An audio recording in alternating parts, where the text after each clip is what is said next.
Tonight, Adidas says adios to racial inequality, but can the shoe company outrun its problematic past? And then, consciously teaches you how to see real equality in the world and not just subtweet your racist stepfather. Live from Rock City Cake Company, this is 15 Minutes Late.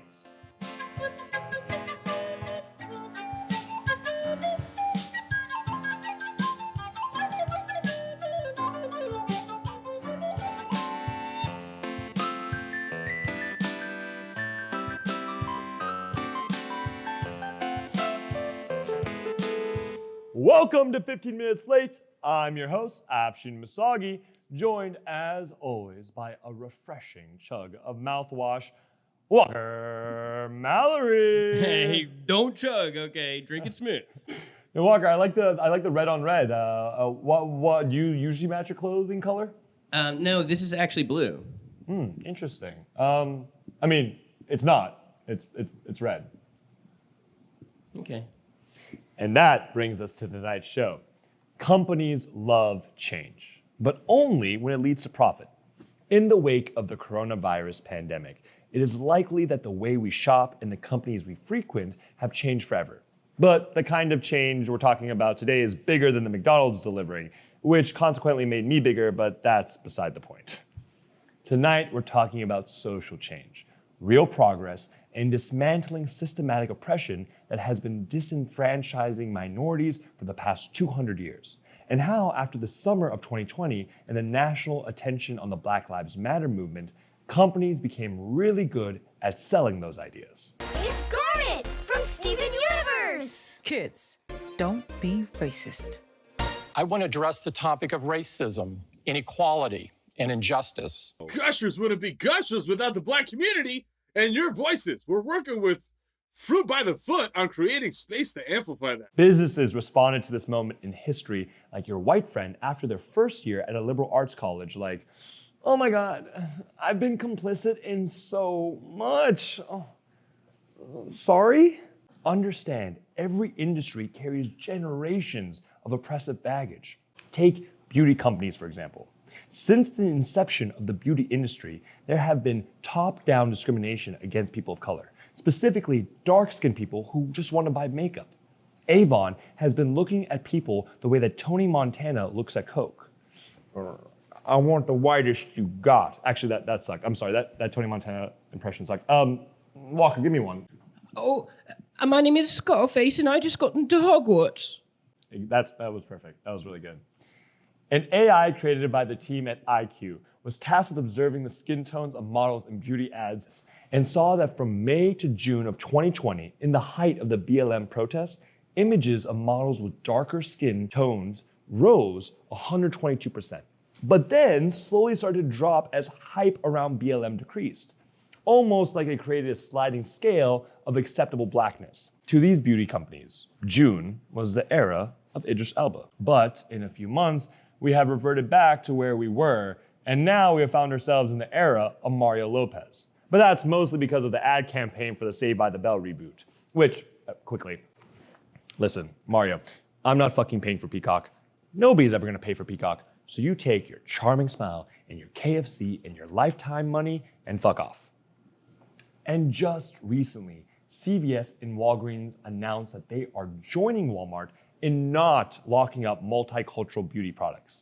How behind the times do you have to be for Walmart to be ahead of you? That would be like your bigoted uncle at Thanksgiving going on a rant about prisons creating modern day slavery and how the criminal justice system is just a pipeline to funnel minorities into jail. It's just not who you expect to lead the charge. Tech companies also have jumped into the national conversations around Black Lives Matter.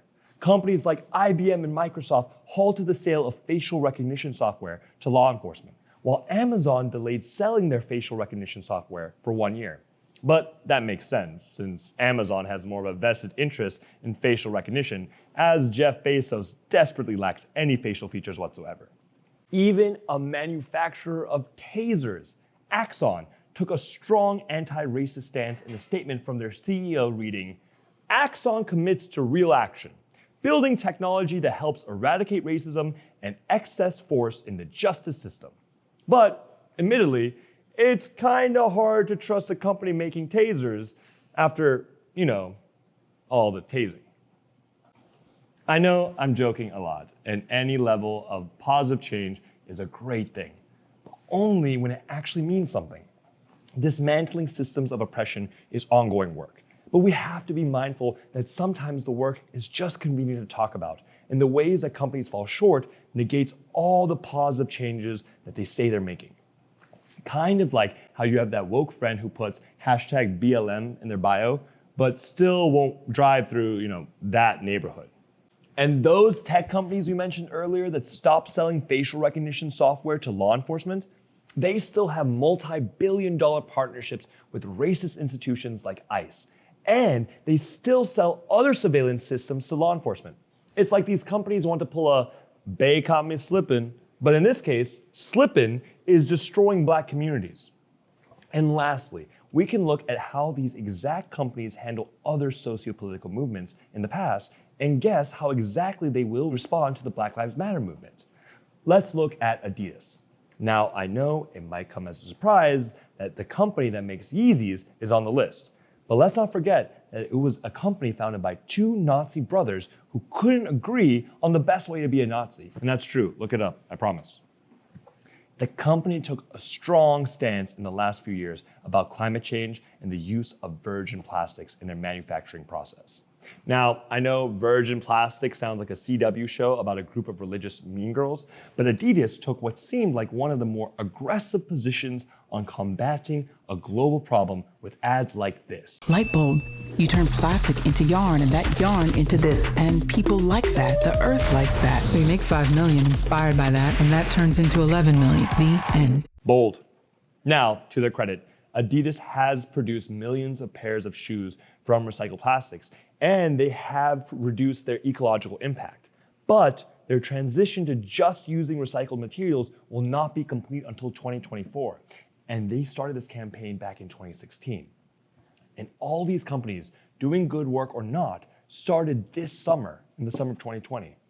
So, when we hear the CEO of Adidas, Zion Armstrong, who both in name and look feels like the bad guy from a 90s movie, say they will improve hiring practices and promote diversity at the highest levels of employment, that sounds great, and it is great.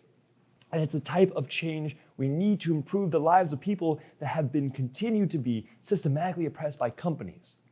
But it's said as a PR movement in response to a moment. And the real change takes time and a lot of work to get results.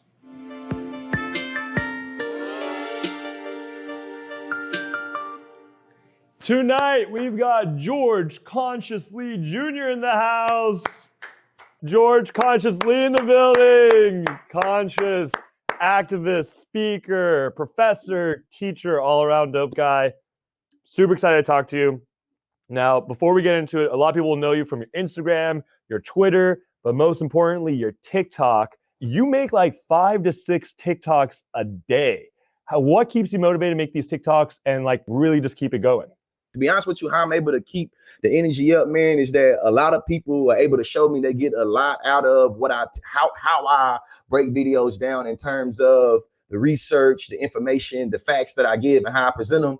My motto is education is elevation. I pride myself on being an educator. So what keeps me being able to do those videos is being able to see the educational impact it has on my followers, Black, trans, white, gay. I mean, you tear apart homophobes, you tear apart transphobes, misogynists. I'm an equal opportunity ass whooper, man. Yeah. Especially when it comes to intellectually giving some ass whoopings. Anybody can get it. Yeah, well, that's the thing. Like, the ass whooping comes across so clear because you have so much fact, you have so much like knowledge to back up your arguments. To live in this like post-factual world that, was brought up in like 2016, I wonder how. How do you accomplish that debate? Like, how do you get them to like realize how wrong they are, or like how their like arguments are nonsensical? Or is that not the purpose? Is the purpose to just educate and teach? Most of the time I'm engaging somebody, I'm not prioritizing changing their mind. I'm not prioritizing trying to convince them they're wrong. Most of the time, those people I'm debating with, they so far gone, they in a sunken place up to their waist. You know what I'm saying? They are invested in cognitive distance. They are invested in fallacious shit. You feel me? So when I do it is just literally, I'm a debate coach. I really believe that argumentation is a great way for critical education. So when I'm debating somebody, I'm really trying to give my followers a way to be able to disarm the person I'm debating against. 9 times out of 10, the person I'm debating against, they're not saying no new argument and they not making it nuanced. It's shit that everybody copy and paste and regurgitate. So my followers are able to watch me massively disarm or disprove, or what the youngsters say, debunk an argument, and then you basically can copy and paste what I did. You know how to engage it now. I think it's different ways that people are able to normalize being able to make bad arguments, especially that's gaslighting in nature, that disarms the oppressed, that's able to kind of mystify how power operates. I feel like those usually easy for me to acknowledge because I've been trained to being able to do it. Something that keeps like going through my mind, that's been going through my mind for the last few months, and obviously because we have so much time because of the coronavirus and being indoors all day, like we all have all this time to think. And it's about all like the quote unquote racial reckoning, although I hate that word, racial awakening that happened this summer. I'll just speak for myself, is I get frustrated because I'm like, you know what, if it took this many bad events to happen all within a short amount of time for you to read a book or Google why is it bad to be racist, then, you know, I don't even want your help. I don't want your help in this. How do you keep motivated to invite people in instead of block them out? Intersectionality, honestly, man. To me, intersectionality makes it where regardless of how you identify yourself, there's multiple ways that you define yourself. And most of us are only conscious about how we are oppressed.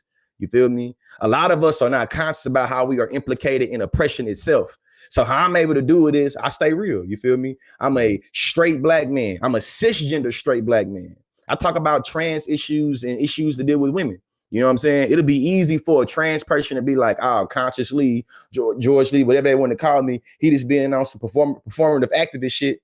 Forget that guy. You feel me? Mm-hmm. What I try to do is every day show that I'm trying to learn about how I'm implicated in bad things, but I'm also trying to show every day that I'm dedicated and invested in what I'm invested to. And I think that's how, from a racial standpoint, I'm able to, I feel like, give some white folks the benefit of the doubt. But I think that I'm also able to, be balanced and be pragmatic and practical in what I expect. I talk about black trans women being murdered. How would a black trans woman keep me accountable, and that I'm not just trying to get some views, I'm not just trying to get some likes, I'm not just trying to get a random interview? How would they keep me accountable? Talking very specifically about one of the analysis that you've made and one of the intersectional debates that you've made, which I really love, was about standardized tests. You made a series of videos about them recently. Can you explain to the people a little bit about your thoughts on standardized tests and how they are objectively racist? What I know in terms of history, research over research, if you do a research about the standardized tests, you'll see how it comes from the IQ test. The IQ test come from 2 white dudes in France. I'm 100% positive that my IQ, what I scored on the IQ test before I started being around white people, it wasn't high. You know what I'm saying?